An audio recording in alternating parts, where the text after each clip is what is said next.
Selamat sejahtera dan selamat petang semua.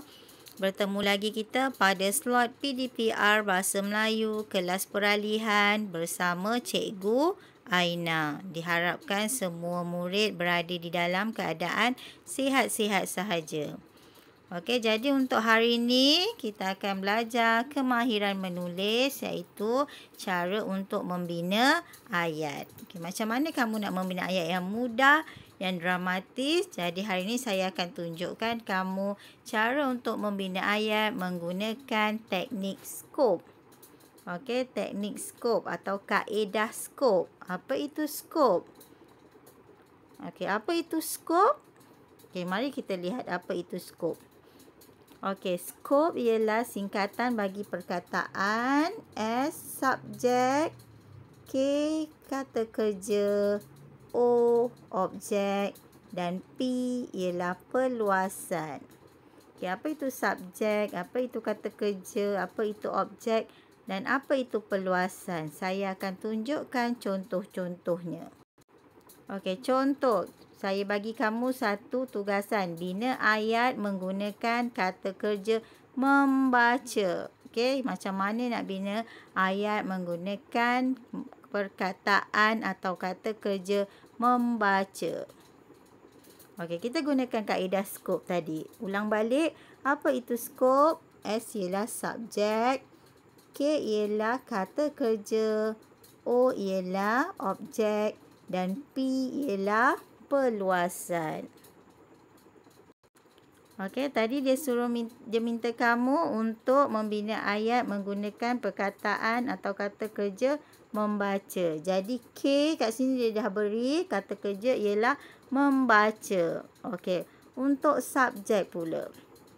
Untuk subjek, okey, subjek ini ialah boleh terdiri daripada manusia atau orang dan juga haiwan. Okey, manusia atau haiwan. Okey, jadi kat sini saya bagi contoh subjek ialah Joshua. Joshua ialah orang. Okey, Joshua membaca. Objeknya apa? Objek ini merujuk kepada kata kerja. Saya letak kat sini buku. Okey, selain buku, objek tongsi. Semua tongsi membaca buku cerita, membaca komik, membaca surat khabar, pausa, membaca apa lagi? Membaca buku sains, okey? Dan untuk P, perluasan, okey, ini selalunya kita boleh gunakan kata hubung atau kata sendi. Contohnya dengan, di, agar, supaya, kerana, pada dan juga untuk. Okey, untuk membaca buku ini saya gunakan perluasan untuk. Okey, untuk mengisi masa lapang. Okey, saya ulang balik tadi. Skop, subjek. Okey, kata kerja, objek dan perluasan. Okey, jadi dapatlah kita membina ayat Joshua membaca buku untuk mengisi masa lapang. Okey, ni ya. Joshua membaca buku untuk mengisi masa lapang. Okey, mari kita lihat contoh seterusnya. Okey, dekat sini saya bagi kamu satu gambar. Dalam gambar ni ada siapa? Dalam gambar ni ada seorang perempuan. Sedang buat apa? Apa kata kerja dia? Sedang buat apa? Menyiram. Okey, menyiram. Okey, mari kita tengok macam mana nak bina ayat menggunakan teknik skop. Okey, ni contoh dia. Kat sini dia dah bagi ni subjek. Subjek kat sini, apa subjek dia? Orang kat sini. Okey, jadi kita namakan seorang perempuan ini Puan Siti. Emak, ibu pun boleh. Okey, Puan Siti. Kata kerja dia apa? Semua. Kata kerja dia sedang buat apa? Dia sedang menyiram. Okey, objeknya menyiram apa? Menyiram pokok bunga. Okey, jadi perluasan saya gunakan supaya.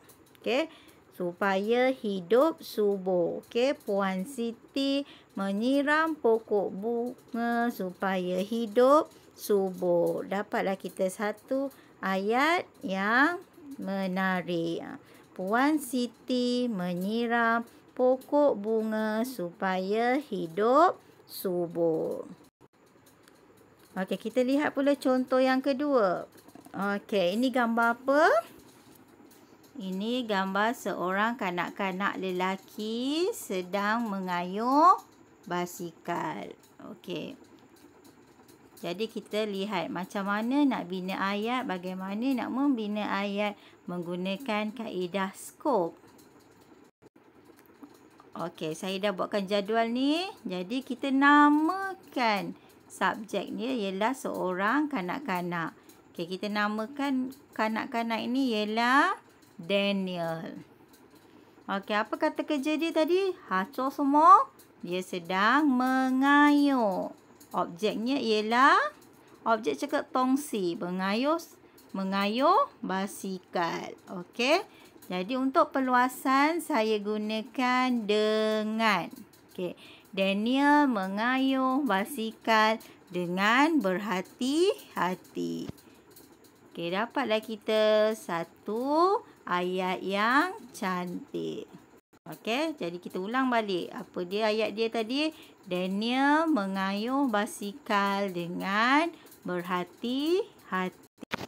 Okey, berdasarkan contoh yang saya dah beri tadi, saya harap kamu boleh faham macam mana nak membina ayat menggunakan teknik atau kaedah skop. Okey, sangat mudah saja kalau kamu gunakan kaedah ini untuk membina ayat.